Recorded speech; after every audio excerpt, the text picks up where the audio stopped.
বাংলাদেশ থেকে মানব পাচারের জন্য ব্যবহার করা হচ্ছে 7টি আন্তর্জাতিক রুট। এতদিন বাংলাদেশ থেকে পর্যটন, শিক্ষা ও চাকরির ভিসার আড়ালে তরুণদের ইউরোপ, আমেরিকা, অস্ট্রেলিয়া, রাশিয়া কিংবা দক্ষিণ পূর্ব এশিয়ার বিভিন্ন দেশে পাচার করা হচ্ছিল। তবে এবার মানব পাচারের নতুন কেন্দ্র হিসেবে আবির্ভূত হয়েছে দক্ষিণ পূর্ব এশিয়ার কম্বোডিয়া ও লাওস। মানব পাচার নিয়ে কাজ করা পুলিশের বিশেষায়িত ইউনিট অপরাধ তদন্ত বিভাগ সিআইডির প্রতিবেদনে এসব রুটের তথ্য উঠে এসেছে।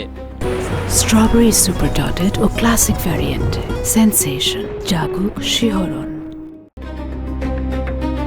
সিআইডির তথ্য মতে বিমান পথে মানব পাচারের জন্য বর্তমানে 7টি প্রধান আন্তর্জাতিক গন্তব্য সক্রিয় রয়েছে।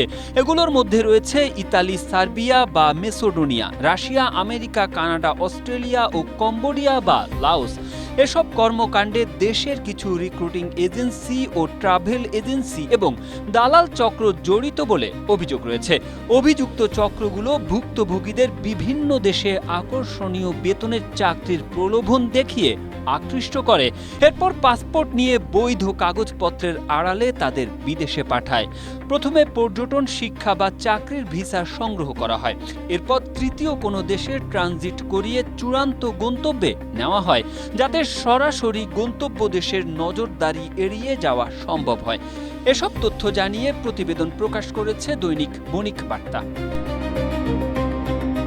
প্রতিবেদনে বলা হয়, সাম্প্রতিক সময়ে দক্ষিণ আমেরিকাকে ট্রানজিট হিসেবে ব্যবহার বেড়েছে, কারণ অনেক দেশের অন অ্যারাইভাল সুবিধা বা তুলনামূলক দুর্বল ইমিগ্রেশন ব্যবস্থা পাচারকারীদের সুযোগ করে দিচ্ছে। এছাড়া কানাডাগামী রুটে শিক্ষা ও পর্যটন ভিসা ব্যবহারের প্রবণতা বাড়ছে। বাংলাদেশ থেকে প্রথমে নেপাল সহ তৃতীয় কোনো দেশে নিয়ে পরে কানাডায় পাঠানো হয়।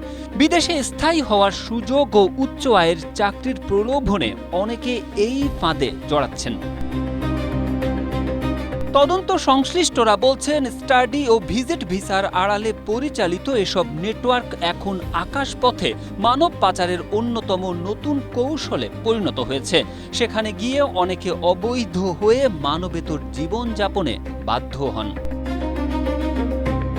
মানব পাচার মামলার তদন্ত সংশ্লিষ্টরা জানান, ইতালিগামী রুটটি বর্তমানে সবচেয়ে জটিল ও দীর্ঘ রুটগুলোর একটি। সমুদ্রপথে পাড়ি দিতে গিয়ে অসংখ্য যুবককে প্রাণ হারাতে হয়েছে। অনেক ক্ষেত্রে ভুক্তভোগীদের মরুভূমি ও ভূমধ্যসাগর পাড়ি দিতে বাধ্য করা হয়, সেখানে মৃত্যু ঝুঁকিও অত্যন্ত বেশি। যাত্রাপথে একাধিক ভুয়া ট্রাভেল ডকুমেন্ট, জাল ভিসা এবং স্থানীয় দালাল চক্র সক্রিয় থাকে। অনেক সময় বিমানপথ ও জলপথ মিলিয়ে মিশ্র রুট ব্যবহার করা হয়। Tareq Ahmed, Asia post.